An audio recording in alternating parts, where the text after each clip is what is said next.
without LeBron, Lakers are strong. Let me tell you about a team I hate. All right, I know the Dallas Cowboys Didn't win. I don't know, Jack. It's a big decision. I've often said that the people who run baseball, they try very hard to ruin it. I'm from Brooklyn. I don't have a problem saying space. Pittsburgh at Buffalo. Thank you. I thought I was right. So anyway, Yeah, Mac, you're really interested in these playoffs. so This is a presentation of Northeast Streaming Sports. Good morning. You're listening to the Mac and Jack Sports Show on Northeast Streaming Sports.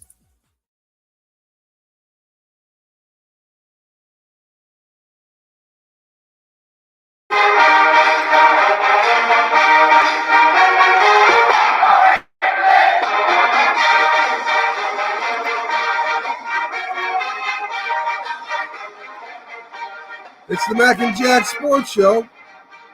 Starting off your week here on Roku and Northeast Streaming Sports, YouTube, Twitter, all kinds of different platforms that we're on. Welcome to the show. I'm your host, Mac, with your co-host, Jack, as we cover the latest in sports as we start off this weekend. And Jack, you know, I was going to start off with the MLB pitchers, but I want to start off with a guy going to the Olympics.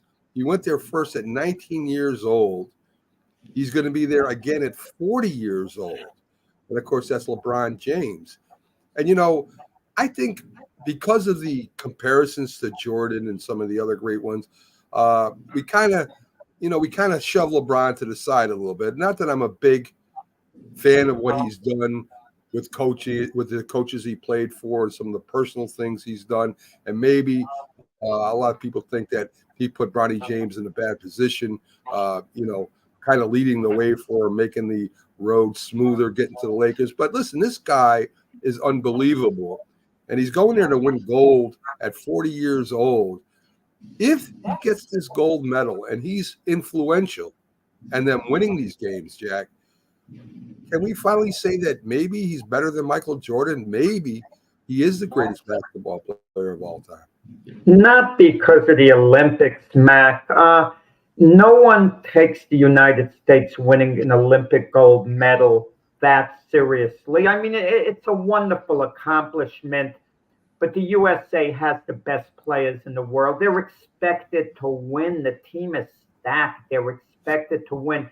It doesn't mean they're necessarily going to win because the other countries have kind of caught up to a large extent. They have certain star players and they have certain star NBA players they could throw at the United States. Plus, the United States hasn't been playing as a unit for long, going into the Olympic Games. The argument about who's better, LeBron and Jordan, started years ago. And LeBron would always come out a little behind. He's still a little behind. But his way of catching Jordan would be this. Keep compiling the numbers. He has the scoring record. He's going to have other records. Keep playing as long as you can. And when all is said and done, it'll become a numbers thing. You look at both guys' numbers, and LeBron's numbers are going to be superior to Jordan's with the possible exceptions of championships won. And even then, it's close. 6 championships for Jordan, 4 for LeBron. But Jordan has went to 6 NBA finals. LeBron has went to 10 finals. And unfortunately, LeBron getting his team to the finals has been held against him the years he's lost. They say you have silliness by broadcasters like Stephen A. Smith, pure silliness by saying, well, he has a record of 4-6 in finals. Well, my argument is, what about those years where Jordan's Chicago Bulls got beaten by the Detroit Pistons, for example, and they didn't make it to the finals? Right. Let's say they beat the Pistons and they lost to the Lakers. Would you have held that against Jordan and then said, oh, he's 6-2 in finals, 6-3 in finals? I mean, I don't want to hear that. But it's a numbers thing with LeBron. With Jordan, the argument is peak value. But they asked Jordan about it the other day. And Jordan's always handled it brilliantly. He even did it when he was a player. He said that he's never going to say he was the greatest player of all time because he feels it's disrespectful to the other greats of the game, the guys that came before him. Jordan praises LeBron as an all-time great, and he doesn't say he thinks he's better than LeBron, he's worse than LeBron. He says he understands the argument, but it's different eras, different times. I guess if you want to make the best argument and you want to get conservative, you could say what Magic Johnson says. Magic Johnson is close friends with Jordan. He's extremely friendly with LeBron. He helped bring LeBron to the LA Lakers, in fact. Right. And Jordan says Michael Jordan is the greatest player of all time, but LeBron James is the best player of all time. He's talking about LeBron's all-around games, and they're talking about the dominant force Jordan is. So I guess if we talk about peak value, Mac, the two of them at the very best, you can give an edge to Jordan. But if you talk about over their career and everything they've done, you could then maybe switch the edge back to LeBron if you're going to make a comparison. Yeah, because, and again, and the reason why I bring up the Olympics and I say a significant role, it just, to me, that adds to the LeBron story. If he gets 25 points, averages 25 points a game and say, 8 rebounds or whatever, 10 rebounds, I mean, that just shows at 40 years old what he's still capable of doing against the world's best. And that's why I mentioned that, as you're saying, stacking numbers or stacking different things versus Michael Jordan. And, I don't even know if it really matters. I mean, we talk about stuff like that. People in our industry talk about stuff like that, but you'll never see it. And I think LeBron James is one of the greatest. And I guess, why can't we just say that? It's fodder for talk. And you have the Jordan fans that will always say Jordan's better, and LeBron fans that will always say LeBron. Mac, everyone acknowledges LeBron is one of the greatest of all time. I don't think you hear anyone say, no, he's not one of the greatest players of all time. But, some of the other NBA greats, they've suffered in the comparison between the two. I agree. We tend to forget about them. We tend to forget maybe a little about Kareem Abdul-Jabbar, who had 6 NBA championships and was phenomenal in college, having those championships. But, there's another element, too, that gives a little edge to Jordan. In the biggest of situations, does that player always show up? And even a great Kareem Abdul-Jabbar, I remember the 1974 finals, the 7th game. The Milwaukee Bucks, when he was a member of the Milwaukee Bucks against the Boston Celtics, Dave Cowens outplayed Kareem Abdul-Jabbar in that 7th game, and the Celtics won the championship. Right. It's hard to imagine Jordan getting outplayed by another elite player. Now, Cowens was a great player, but it's the 7th game. So, and LeBron also early in his career when he went to the Miami Heat, they won 2 championships in the 4 years there, but they were expected to actually do more. And he didn't have such a good final series a couple of times where they didn't win it. Maybe because he was deferring to his buddy Dwayne Wade, who was the lead on the team when he got there. But LeBron has compiled these amazing numbers, and we've never heard of another player his age being as good as he is at his age. I mean, you got to consider that. LeBron is still a top 10 player who, not only on his own merits, but he brings out the best in other players on the team as well. He fits into the team concept, and he's still going strong. LeBron to me, he could play for years to come. You could use him as a point guard. Even if he could do a little less physically, he's very smart on the court. He can still be an above average player. 5 years from now, Mac, we could say LeBron James is no longer going to be one of the best players in the game. But this is my argument. 5 years from now, I think he can still be a better than average player. How's that? Better than average. I kind of agree with you, at least off the bench. If he wanted to stay around, Jack, he could stay around for like you say, 5 to 8 years. Coming off the bench just for scoring or what? I mean, it's incredible. Another Olympic news, and I want to hear what your thoughts on this. Kawhi Leonard is playing in the Olympics. That he missed the whole last of the end of the season, the playoffs, and now he's going to the Olympics. If I'm the LA Clippers, I'm ticked right now. And I'm ticked because you can't play in the playoffs, but you can play in the Olympics. I would not be happy with Kawhi Leonard right now. Mac, since when is it not important to represent your country? Other countries take the Olympics so much more seriously than the United States. It's a thing about national pride. In another country, Kawhi Leonard would be praised for getting himself ready to represent his country. And keep this in mind too. He's not going to be given heavy minutes in the Olympics.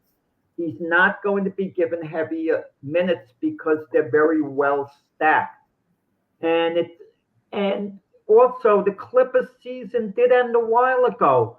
Maybe he's finally recuperated and gotten well at this point. I would be mad, Jack. I'm paying you all this money, and all of a sudden, and I maybe it is because he feels a little bit better, but every year it's the same thing. And here you are going to Olympics.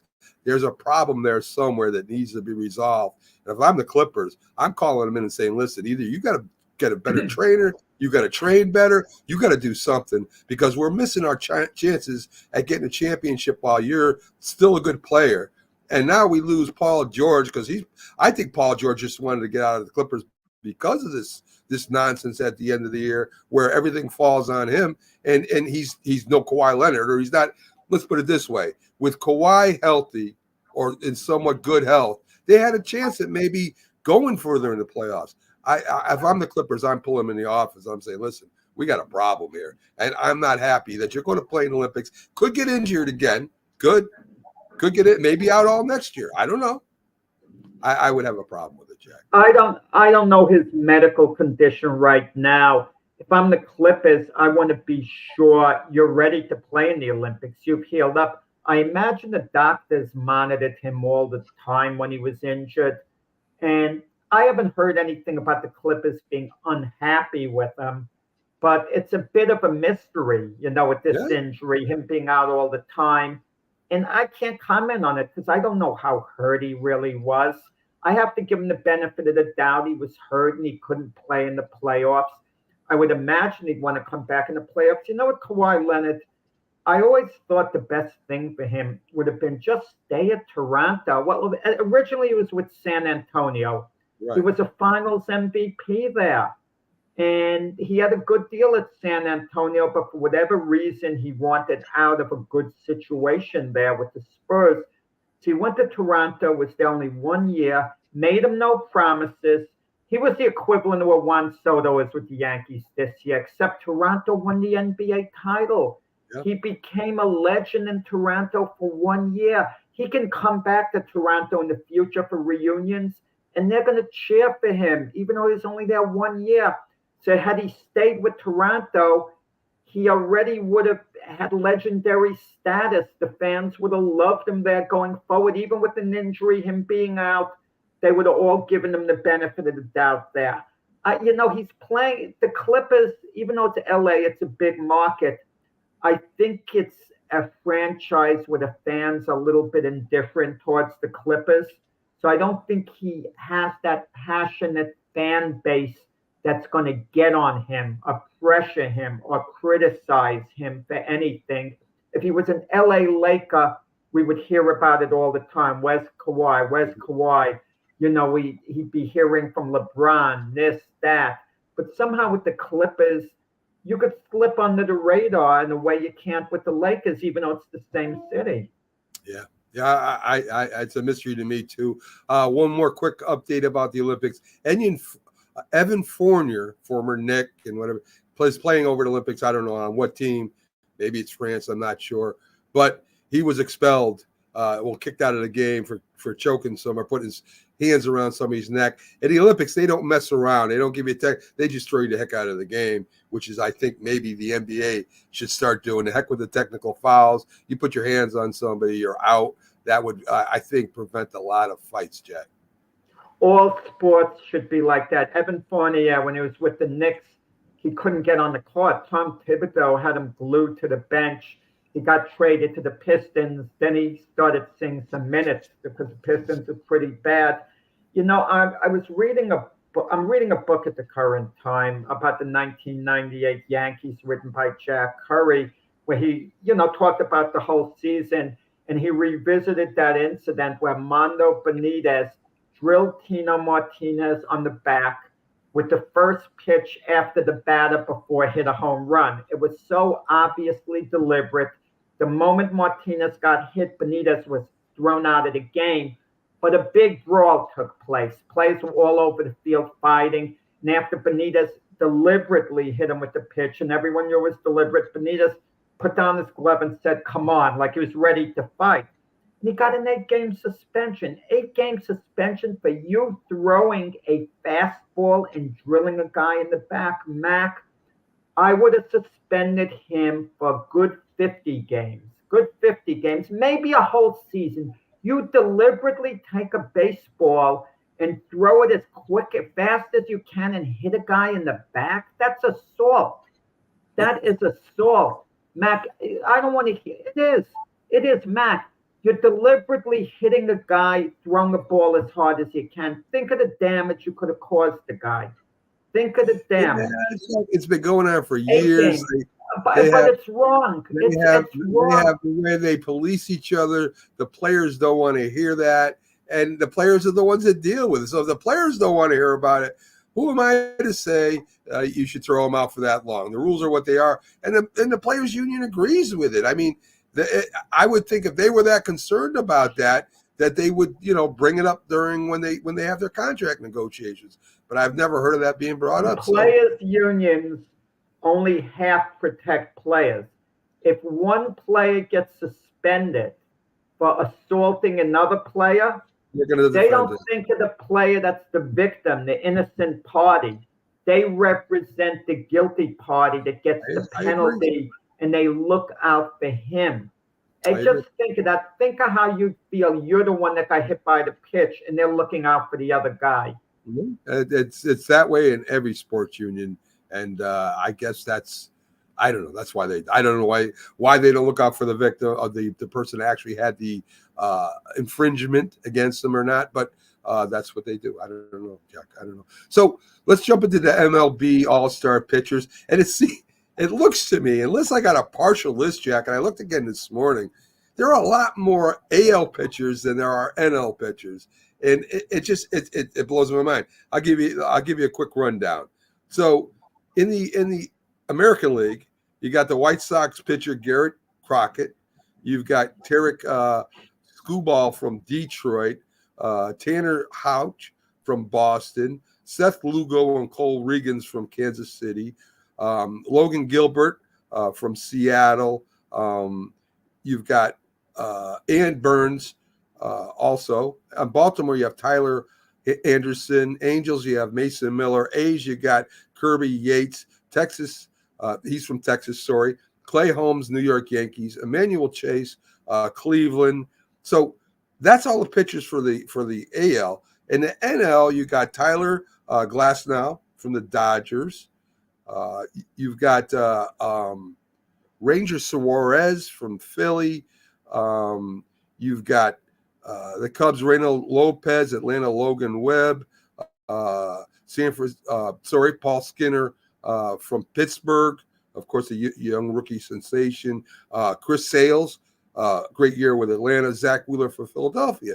So there's like 3 or 4 less pitchers in the National League than the American League, and I don't know why that is. I don't know if the National League doesn't need as many pitchers, or what's the American League going to do with all those pitchers? I mean, I think there's even more than 9. I guess they're going to all pitch 1 inning again. Is that? No, well, the All-Star game is played on a Tuesday, and the managers of the All-Star game, they cooperate with the other managers in the big league. Because if one of those pitchers is pitched Sunday, and let's say they pitch 7 innings, Right, that's true. they're That not is going right. to pitch him on Tuesday, Yeah. or maybe one batter at the most just to get him in the game. And I don't even Good think point. they would throw him in on one day's, rest. So it all depends. There are a lot of names that aren't household names. A lot of the familiar names that were, traditionally on all-star teams, aren't there. A couple. It's a good lesson to learn with certain of the pitchers like Chris Sale, who was a great pitcher first when he came up with the White Sox, then with the Red Sox, but he was hurt a lot with the Red Sox, and they seemed to give up on him, and they traded him to Atlanta. And look at the way he revitalized his career. He's thrown hard again and effectively, and he made the All-Star team. And he might be a future Hall of Famer, Chris Sale. The jury's still out on that. He's still got some work to do to get there. But a few more good seasons, and I think he's in that discussion in a very serious way. But and then there's a Seth Lugo. The Mets kind of moved on from him. He went to San Diego, then he went to Kansas City, and he's in the discussion for the Cy Young Award this year, Seth Lugo. And he was a middle reliever with the Mets. Yeah. And now he's a starting pitcher, at KC. And so it sometimes makes me wonder, stick with a guy sometimes long term and have patience and ride it out. Even a guy who's not on the All-Star team, Mac, a familiar name with the Yankees, Miguel Andujar. He's with the Oakland Athletics. He's hitting .296. He's a full-time player for the Athletics, hitting .296. And he used to be a liability in the field, but now all of a sudden he became a decent fielder. He's improved on defensively, and he's a good big leaguer now. And imagine the Yankees stuck with him the whole time, never moved on. He could have been their third baseman this year. He could have played some left field. I mean, the lesson to be learned is sometimes just ride it out with a guy. Atlanta always seems to have good pitchers, right? I mean, they picked the pitcher last night. I don't got his name in front of me, but they shut out the Phillies. They always seem to have good pitching. Jack, we think I think let me put it this way. I think the manager in baseball is whatever, but I think that coaching staff, whether it's pitching coach or fielding coach, as you said with Aguilar, I think that's a lot. I think that's where all the teams are good or bad. I know the Yankees, when Torrey was manager, he had some good coaches underneath him. Casey Stengel, I'm talking Yankees right now. But we always talk about the manager. I think it has a lot to do with the coaches. Infield, outfield, fielding, hitting.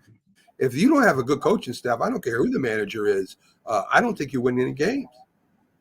It's a lot more difficult. I mean, but you never know. I mean, look at the Boston Red Sox. They're the worst team defensively in Major League Baseball, but you've been right about them so far, Matt. You thought they'd be in third place behind the Orioles and the Yankees. That's where they are. Whether they maintain it or not, remains to be seen, but they've got a winning record. But defensively, they're bad. They are just bad. I mean, I've been watching them throughout the year. So many mistakes in the field, but they've kind of overcome it. And then you even look at the Yankee situation. You talk about defensively. Ben Rice, the Yankee first baseman, hit 3 homers the other day.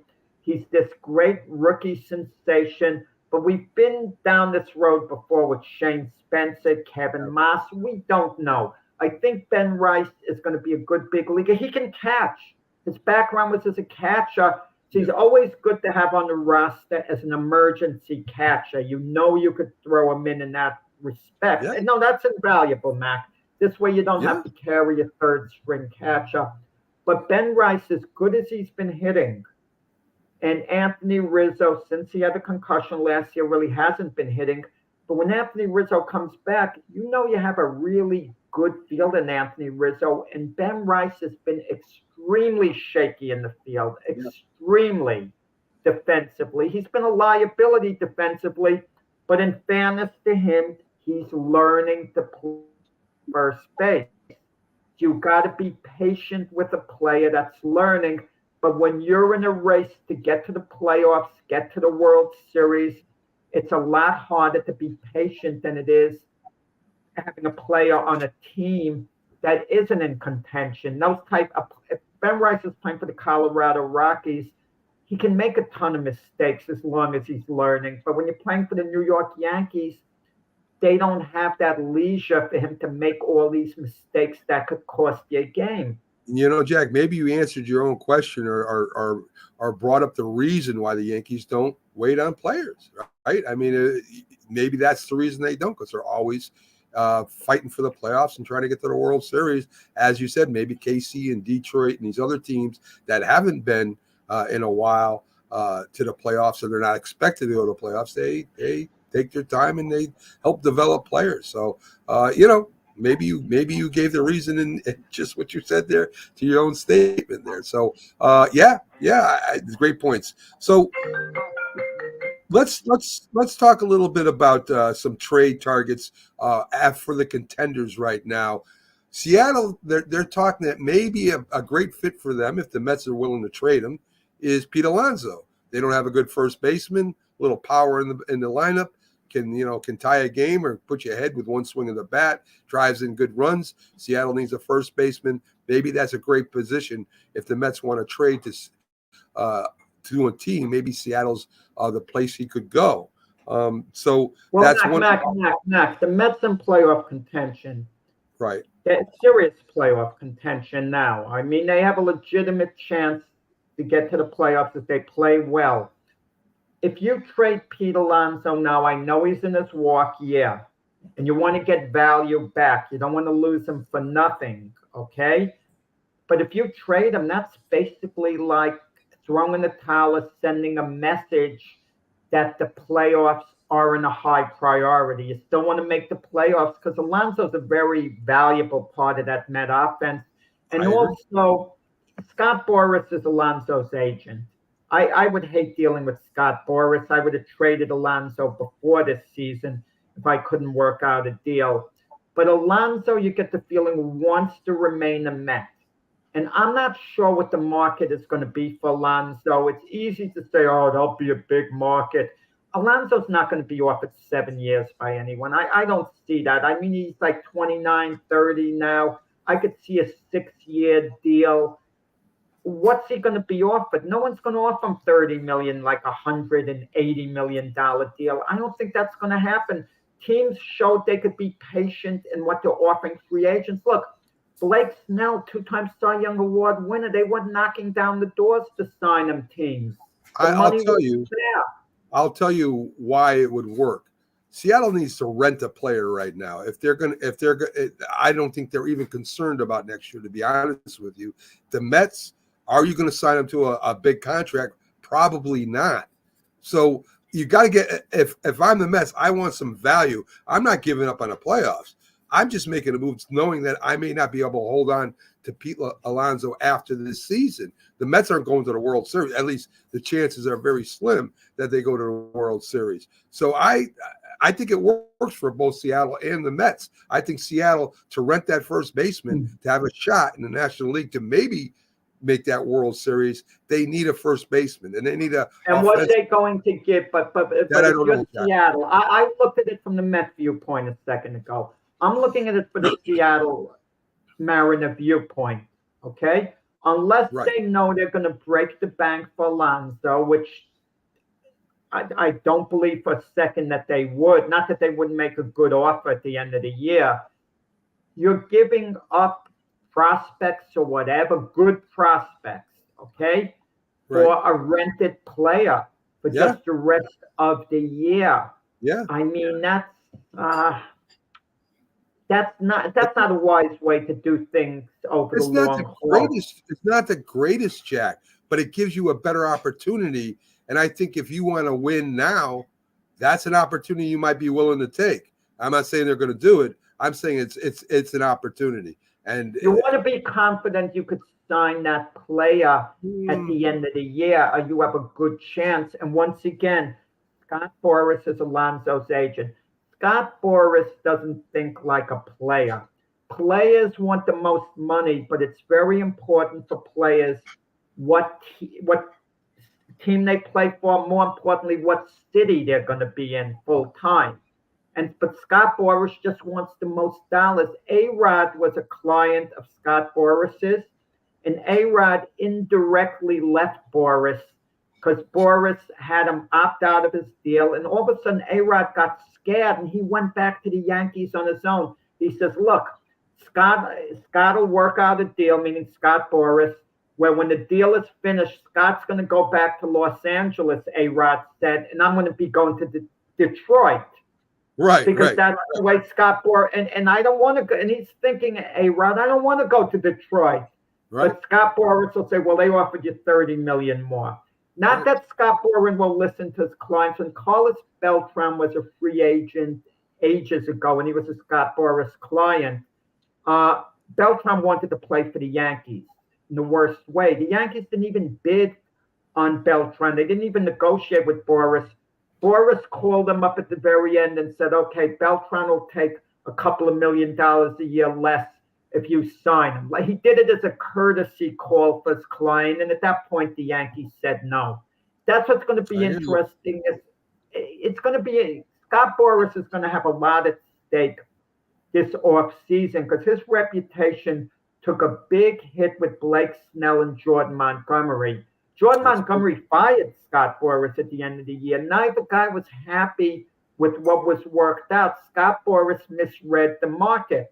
Yeah, he thought all the, but Scott Boras has made great deals for his players in the past. I think he's a great agent to have. If I'm a player and I want to get the most money, but Scott Boras holds his guys out even through spring training, and that's what maybe hurt Blake Snell. He finally signed him and Jordan Montgomery on having good years. Blake Snell's been hurt for a while too. Yes. So the Yankees, they say the best fit or the best person that could come over there that could be worked out would be outfielder Cody Bellinger. Of course, there was a lot of rumors about this before. I don't know if the Yankees need another outfielder, Jack. I think they need pitching. So he would add some offense to the team, yes. But I don't know if that's the best fit for the Yankees, the best free agent available for the Yankees. I'd be looking for Mac. In the offseason, Bellinger was a free agent. Right. The Yankees didn't offer him a deal in the offseason when he was a free agent and he was linked strongly to the Yankees. Why would they do it now? And also, Bellinger's contract is this. It isn't long-term. Bellinger signed a 2-year deal. I think he was another Scott Boras player, if I'm not mistaken. He gets his money this year. Next year, he has a player option at something like $32 million. Are the Yankees willing to pay that big money for the rest of this year and then pay him big money next year? But what Bellinger might do at the end of the season, he might opt out again. He might opt out, meaning the Yankees are going to give something away, maybe give a good prospect away to rent Bellinger just for the rest of this year. I don't get a good feel about it. They don't need Cody. Cody Bellinger could help. I don't know if he could help better than a starting pitcher, which there are some available that they could rent for a year and maybe have. Listen, they need some pitching. I mean, I know that their offense is struggling. That will come around. Offense can come around. A good starting pitcher is very hard to find, or a good relief pitcher for that matter. Well, yeah, but even talk certain of these pitchers, you got to look at their contract. Like even an Edwin Diaz. I mean, he came off a great year. The Mets signed him to a 5-year contract. I think like $20 million a year, a little over $20 million a year. And he was injured the first year of the contract. And this second year, struggling. The Met game yesterday, Edwin Diaz has they're playing at Pittsburgh. The Mets are winning 1-0. Last of the 8th, he gives up 2 runs. Yeah. And they're losing. Yeah. And you think they're going to lose the game 2-1, and then the Mets rally for a couple of runs in the top of the ninth, up 3-2, and then Diaz comes out and he retires the Pirates 1-2-3 in the ninth. So he winds up getting the win. You know, he pitched at least a good ninth inning. Let's hope Yeah. he can build on that. But the bottom line is he did blow the save, you know, he did. but he got the win at the end. So you want to look at the good part about it. But the Mets would give Edwin Diaz away for nothing now to just get rid of the contract. You think? I don't know. Oh, Jack. but nothing they would go. Are you kidding? $20 million a year if they could get out from under the contract. Look, same way with the Yankees. Yankees could use Giancarlo Stanton now when he gets back healthy. They could use that back without question, and they would welcome it. But Stanton has a few years left at like 25 million average, 25, 27, whatever a year. The Yankees would gladly let another team just take the contract with nothing in return. I They're not agree gonna demand agree something with in I return. agree with that, but we're talking apples and oranges. You're talking about a relief pitcher, even though he does have some problems every other year.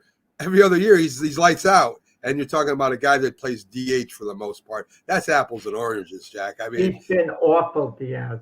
well, the year before he wasn't, so you know, I don't know, Jack. Anyway, let's quickly and that's all I had for that. Oh, they mentioned Philadelphia getting an outfielder, Tommy Pham, as a hitter. So the Phillies have got a great team this year. There's no doubt about Yeah. it. Oh, by the way, you make me think the Yankees could use a reliever. Adonai Chapman, and he's the Pittsburgh Pirate closer. He blew the save yesterday against the Mets, but his arm is good. His velocity was up to 103 miles per hour. He had a good backdoor slider. And, you know, sometimes, Mac, in baseball, professional hitters can get the better of a pitcher because the Mets kept fouling pitches off, and then they would get on base walking, and you know they would create opportunities. So you just stay alive at the plate and keep fouling it off.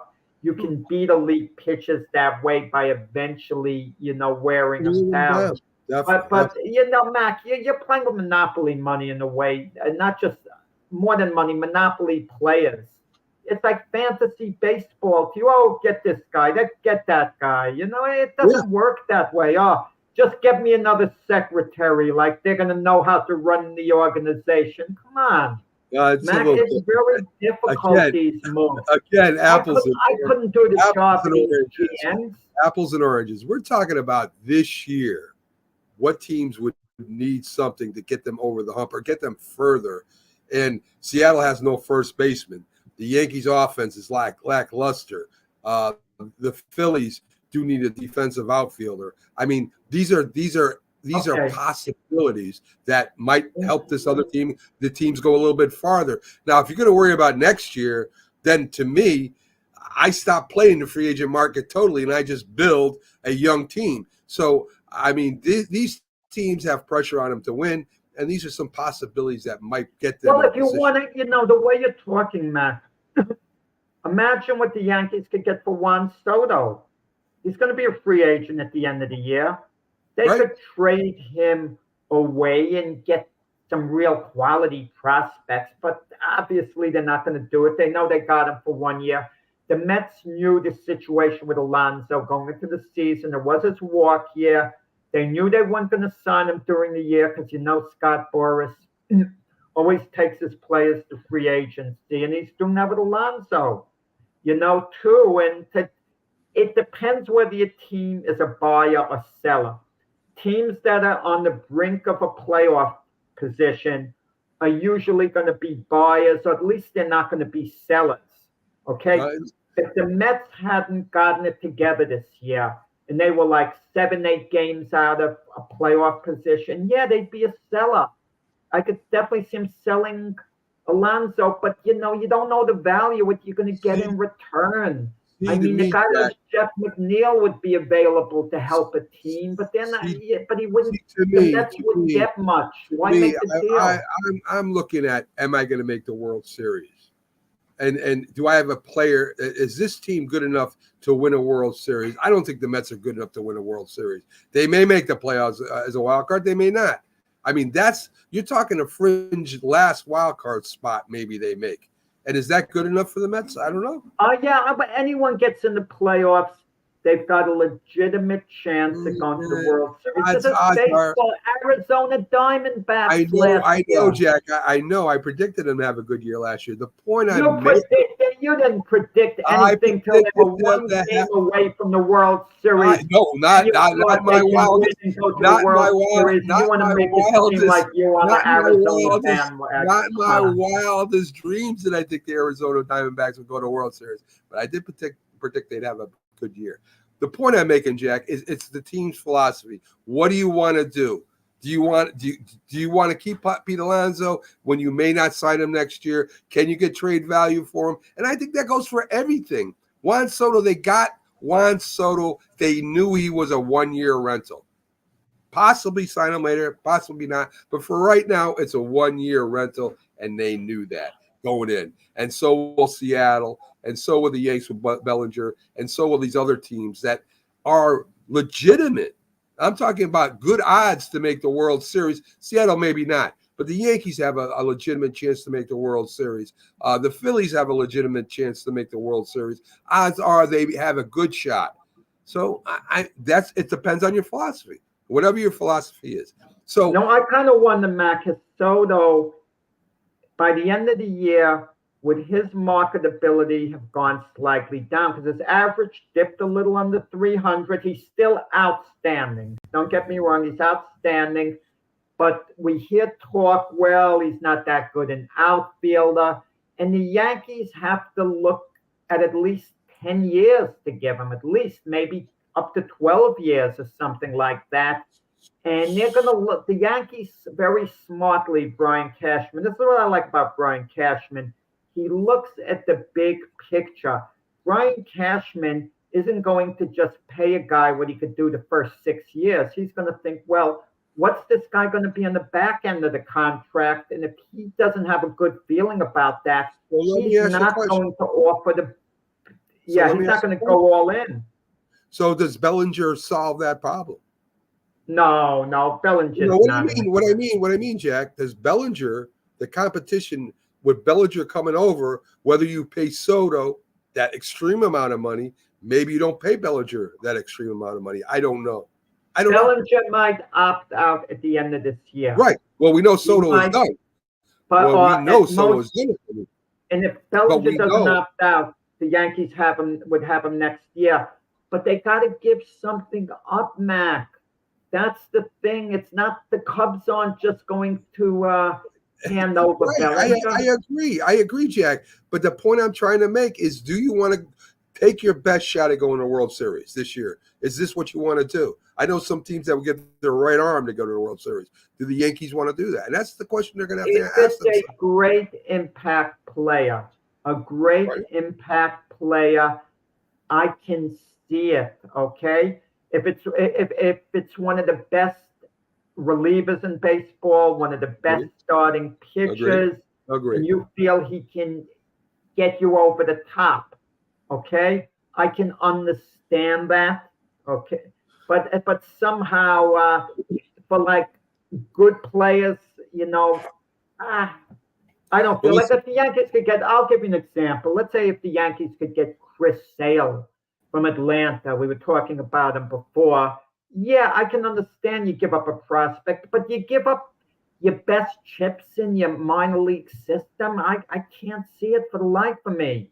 I mean, these guys could be future stars on your team. I don't know and they will agree in the end, because as I said, I think the Yankees need a starting pitcher or a relief pitcher if they really want to take a shot at this World Series and have better odds. I agree with that.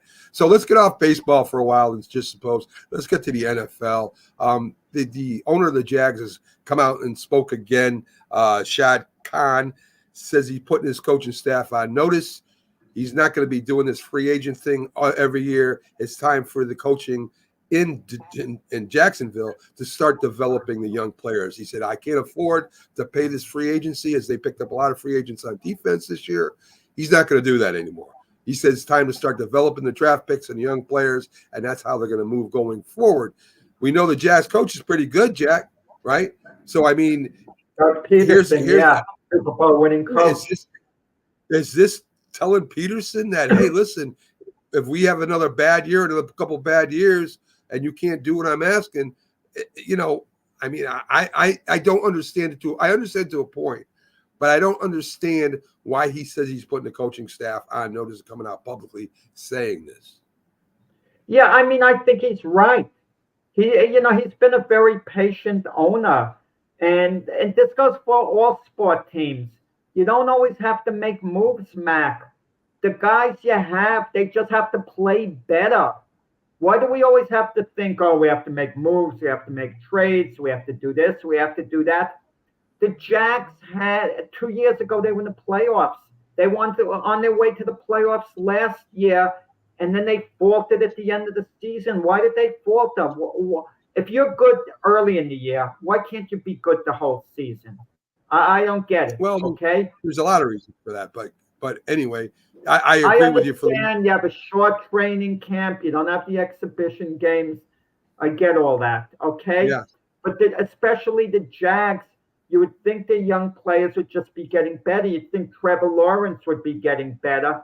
And sometimes that's the answer. You have a draft well. You have the players, develop them. You can make some low-cost trades, some low-cost free agent moves.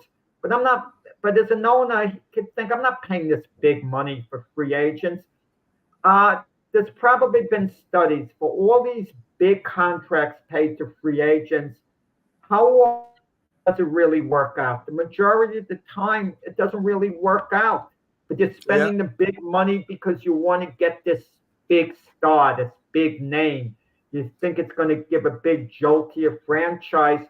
I can understand doing that in some cases, but, stick with the guys you have. But then again, a team like the Cowboys have done it this year, and look at all the criticism they're under for the lack of moves they've been making. But is there anything wrong with Jerry Jones saying, look, we won the division last year. We were 12-5. We had a bad playoff game. All it takes is the same guys to just play better. Play good during the season the way you have, and play better in the playoffs rather than just make moves. I think Dallas is under pressure because this has happened a few years in a row, and they haven't been in a championship since the 1990s. So I think what are you going to do about it? I'm saying that's why there's pressure, Jack. I'm just saying. There's pressure. If it's because of a coaching problem or whatever, I mean, there is, even like you say, they're 12-5 3 years in a row, but they can't do nothing with that 12-5.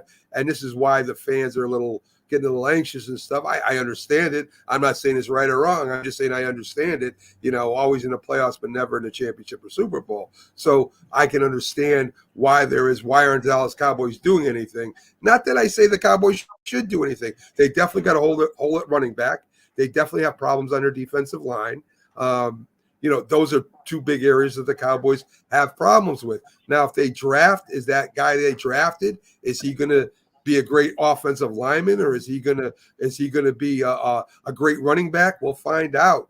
But when you see other teams moving around, improving themselves, like the Philadelphia Eagles do every year, they're talking about free agent craziness. They do it every year, and you look at the Cowboys and say, listen, we don't have a real running back that hasn't done anything.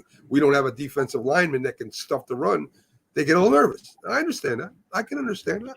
Yeah, Matt, but sometimes you go to the playoffs and you meet a team that is just peaking at that moment. They're a much better team than what their record showed. Okay. And that's what happened with the Cowboys, with the Packers. Everyone was stunned what happened. But the next game, the Packers nearly beat the 49ers in the playoffs.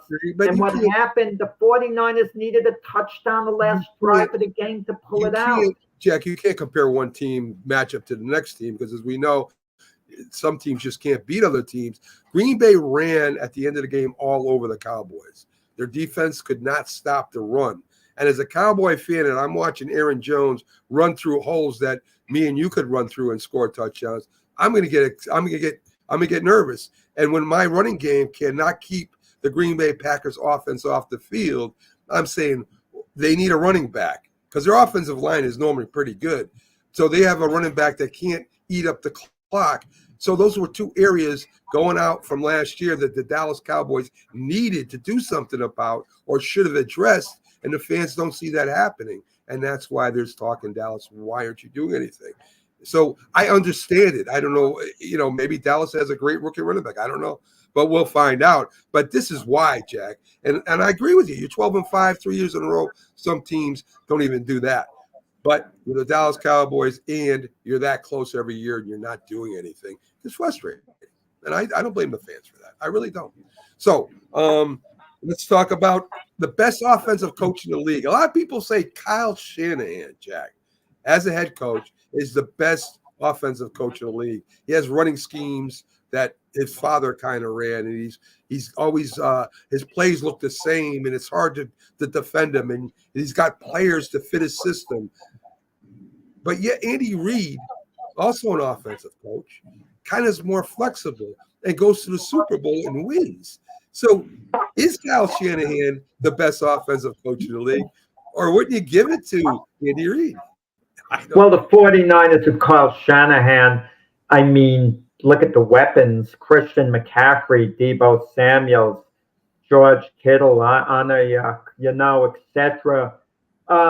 It goes according to your personnel. I mean, the chief offense on Andy Reid struggled during the regular season, and they got it together for the playoffs.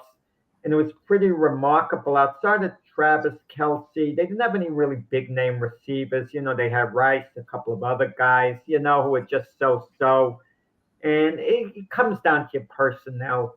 You could talk about how brilliant the guy has schemes, but you have to have the personnel who's going to carry it out. Yeah, I guess you're right to a point. I mean, I think coaching in the NFL is probably the most important coaching job there is, as far as putting out schemes and that, and developing players and stuff like that. Otherwise, every team with the greatest athletes would win, and as we saw, the most talent would win. And as we saw, Philadelphia didn't win last year, which I think they're probably up there with the 49ers. So, and the Green Bay Packers really aren't known for tremendous talent. And as you said, ended up beating the Cowboys and almost beating the 49ers. So I think coaching has a little bit more to do in football than other sports. Let me ask you a question. Hockey ends up hiring their first coach. She coached with the new head coach over there at the Kraken. Jessica Campbell's her name. She was coaching with the new head coach there. I'm trying to see if I wrote it down or not. Staff, NBA, blah, blah. All right, I didn't do that. My bad. But he's a new coach over there at the Kraken. There we go. Dan Bill Bielema, something like that. I'm sorry if I'm mispronouncing his name. But the important thing is, here's the first coach in NHL history being a female. And we've seen it in MLB. They're coaching minor league teams. The assistant coach with Popovich over there, Candace Dupree, I think's her name. She's the assistant coach over with the San Antonio Spurs, and her name has been brought up as a head coach in the NBA. I want to ask you an opinion question here, Jack. And you're an owner, and your team is terrible for some reason for years. I mean, you've tried everything. You've tried new coaches. You've gone to free agency, and the team just can't get it together. So, say you're the owner of the Washington Wizards. Do you hire the first female head coach in basketball history just to get you on the map, to get the public talking about you, to do something no other team has done, to get views on your team? Maybe it helps you get free agents. Maybe it doesn't. I don't know. But is this something that you might do as a owner in the NBA with a terrible team? Well, it won't help you get free agents, Mac. I mean, it's the contract, the money offered, the status of the team, the position they're in to win that gets free agents. And no one's going to go over there because they're women. If you want to be a trailblazer, you can. If the woman's the best qualified, has the best resume, you look at what she's done in women's leagues as an assistant, on men's teams. Yeah, you hire her. She's the best person available. You don't avoid hiring her because she's a woman. I mean, consider this factor. I mean, these players have had mothers who've been basically their bosses when they've grown up, who've been authority figures who they've had to listen to. So they'll listen to a woman who's a coach who's giving them instructions. And after the initial shock wears off about a woman coach, they won't even notice she's a woman or she's a man. They'll just notice she's a coach. But if you're a floundering franchise, you want to bring some type of attention to the franchise, if you think it's going to increase the money value of the franchise, yeah, I mean, I could see doing it.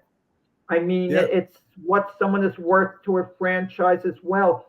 Because if it helps business-wise, it does make sense, especially you have a team that's maybe not going anywhere. You know, like the Wizards, who probably not. I bring it up, all right, because the Lakers, they hired J.J. Redick. And, of course, you could say that she's more qualified than J.J. Redick because she's coached for years. And J.J. Redick has never coached. You could get right. Listen, the club with Sam Cassell, a black man who had a better NBA career than J.J. Redick. Right. He's been an assistant, 15 years?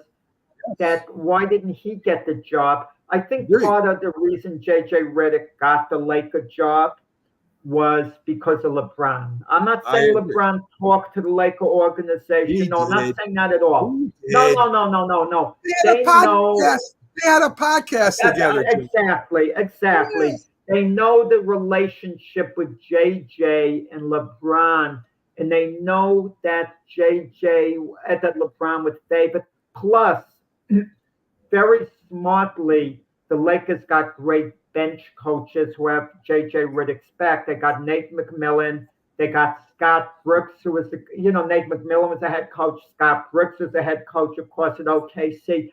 So they've got really good bench coaches. They've got a great coaching staff. And J.J. Redick is going to learn from those guys. He's going to defer to those guys. He's going to defer to LeBron a bit, and they'll try to put their, heads together.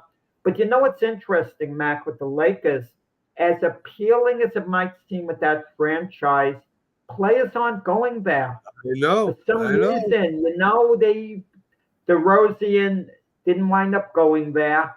He went to Golden State. Klay Thompson wound up going to Dallas instead of the Lakers. That's kind of revealing in a way. Kind of telling, isn't it? It really is. We don't talk about a lot of different sports, soccer, not a lot, WNBA once in a while. Cycling. I wanted to bring this up because we've never covered cycling. And of course, I've watched the Tour de France and all that stuff growing up. And there's a new book out in cycling. Let me see if I get to it real quick. Okay, The World of Professional Cycling. Here you go. And it's called The Art of Suffering. And to realize what these, sort of like marathon runners, but a little bit more dangerous, right? I mean, you're going down a hill at 60 miles per hour. And a person actually died in 2017 during the Tour of Switzerland. And it showed, a lot of photographs and the inside stories that this photographer got with these guys. One guy went into a ravine. His bike is in a tree. He breaks his vertebrae, has 7 ribs, and how exhausting this is mentally and physically. They continue going all the time, stopping briefly at certain stops to, relieve themselves and stuff like that. But if you can imagine, just doing this day after day after day, climbing hills and going down speeds and in the rain or whatever the conditions are, it's a lot more dangerous than I even thought about until looking at this article and what kind of competitors these guys are. And it was very interesting. So if you get a shot, if you like bicycling at all, it's called The Art of Suffering. Very interesting article I read on that. Jack, real quick, we got hardly any time. Shane Mosley Jr. wins 5th in a row. He's, of course, the son of Shane Mosley, one of the greatest boxers in the Hall of Fame, I would imagine. Not 100% sure, but I imagine he is. He's a super middleweight. How good is this guy? And can he maybe be a super middleweight champion, Jack? Shane Mosley Sr. is not an all-time great. Shane Mosley Jr. appointed Danny Jacobs last Saturday. Jacobs was 37 years old. He's at the end of his line. Jacobs at his best in his prime would have beaten Shane Mosley Jr., who's a good, solid fighter, but not elite. Okay, and Shane Mosley is not in the Sugar. Shane Mosley is not in the Hall of Fame. He's in the Hall of Fame, but he's far from being an all-time great. His name doesn't come up when you talk about all-time greats. Gotcha. All right, so Jack, that's why I asked you. Folks, thanks for tuning in. Coffee and Sports are up after us on the Roku channel. Stay with Roku all day. Love having you here. We'll be back live on Wednesday. Be sure to watch Glove Fist tonight with Jack and Frank Latirzo as they break down all your boxing and all the highlights and news and opinions. And after that, start spreading the news. We'll be on at about 9 p.m. Eastern. Have a great one.